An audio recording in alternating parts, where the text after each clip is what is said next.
This presentation highlights some factors affecting the performance of solar pumps in Kutapalong mega camp. The context is particularly interesting as solar pumping has never been deployed at such large scale in a humanitarian context. For those not familiar with the Rohingya crisis, in 2017 there was a mass movement of people fleeing violence and persecution in Myanmar. 700,000 refugees settled in Kutapalong, which in a matter of weeks became the largest refugee camp in the world, with drinking water being supplied by thousands of shallow tube wells fitted with hand pump, often just a few metres away from a latrine. Due to obvious concerns on groundwater quality and public health, and an expectation that refugees would be there for the long term, in 2018 Oxfam was asked by the WASH sector to lead development of a water master plan. The total footprint of the camp covers an area of 50 square kilometres, and the master plan divided the camp into over 100 catchment zones based on topography. And it was envisaged that each catchment would have its own independent pipe network. Kutapalong is situated in the southeast of the country below Chittagong, where irradiation is most favourable. But there's still a concern whether in the monsoon months solar pumping systems will be able to provide sufficient water. This graph shows a drop in irradiation during the monsoon season.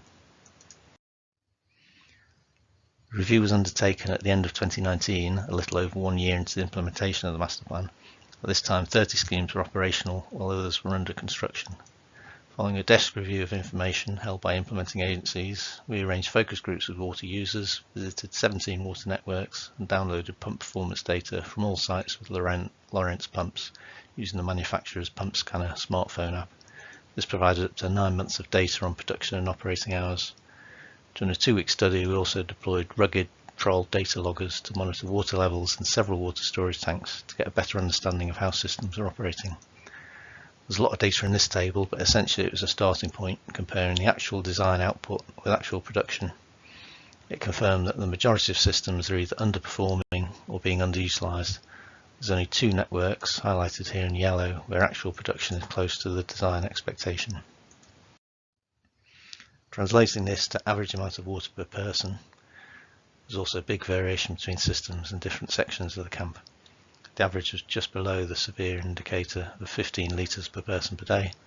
4 sites were supplying 20 litres or more, which is the UNHCR standard, and 4 were supplying less than 10 litres.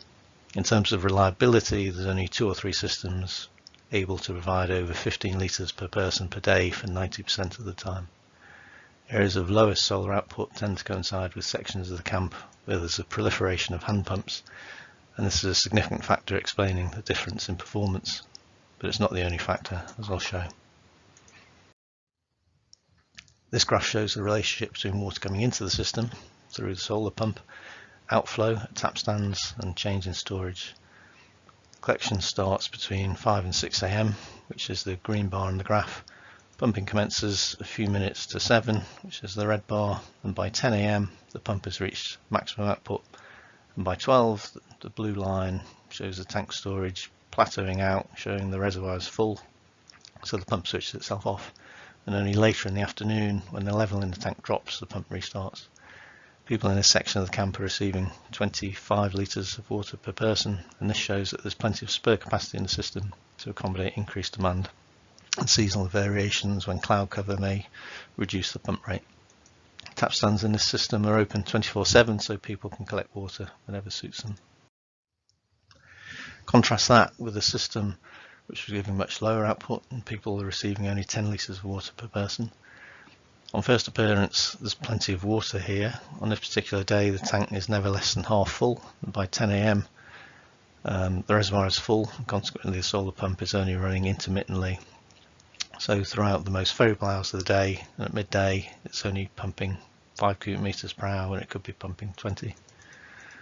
The lower graph shows a separate household survey of water collection times and highlights that the problem in this network is not that the system is technically underperforming, it's being underutilised. 50% of all water is collected early morning and evening when tap stands are not open, so people have no choice other than to use hand pumps. This pump could provide double or triple its current output.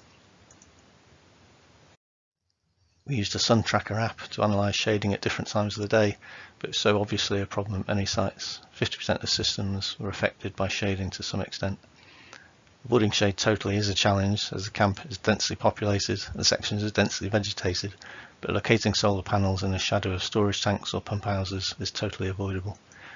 It wasn't possible to quantify the impact of this for each site, the limited time we had, but as the graphic illustrates, the relationship between power loss and shade is non-linear, so it's likely to be very significant, with the greatest impact in monsoon months.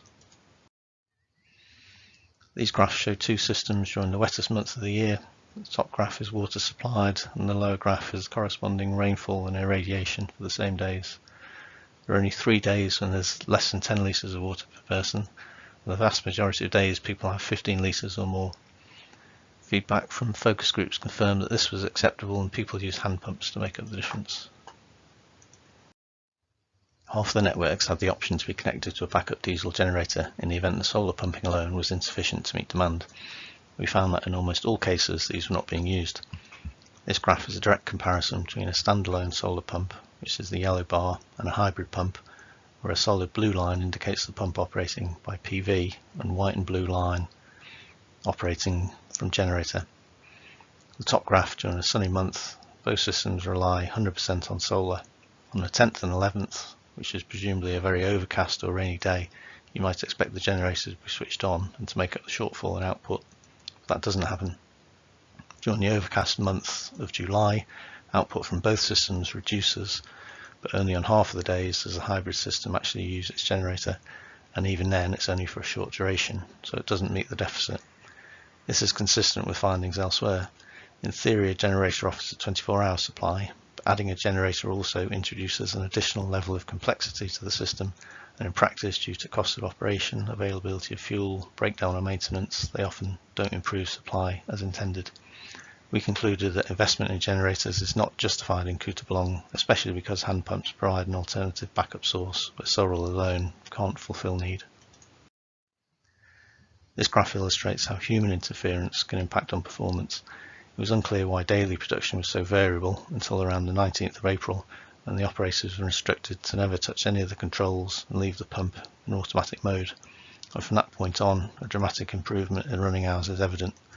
The operators were acting in good faith, but unaware their actions were detrimentally affecting the overall performance of the network due to a combination of closing gate valves to a tank or tap stand and manually turning the pump on or off.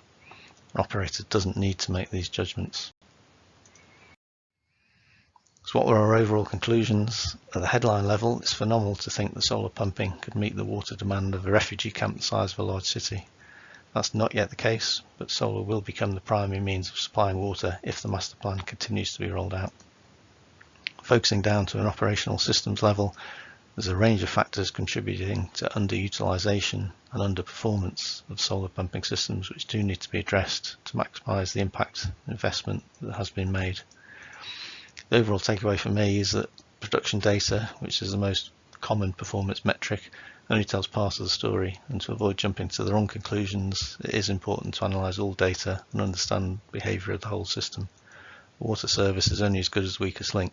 That might be the solar pump, but it could equally be another component of hardware such as the number or location of taps, available storage capacity, orientation of solar panels, or it could be how a system is operated and whether it's really responding to the needs and preferences of consumers. Thanks for listening. I'm happy to take questions.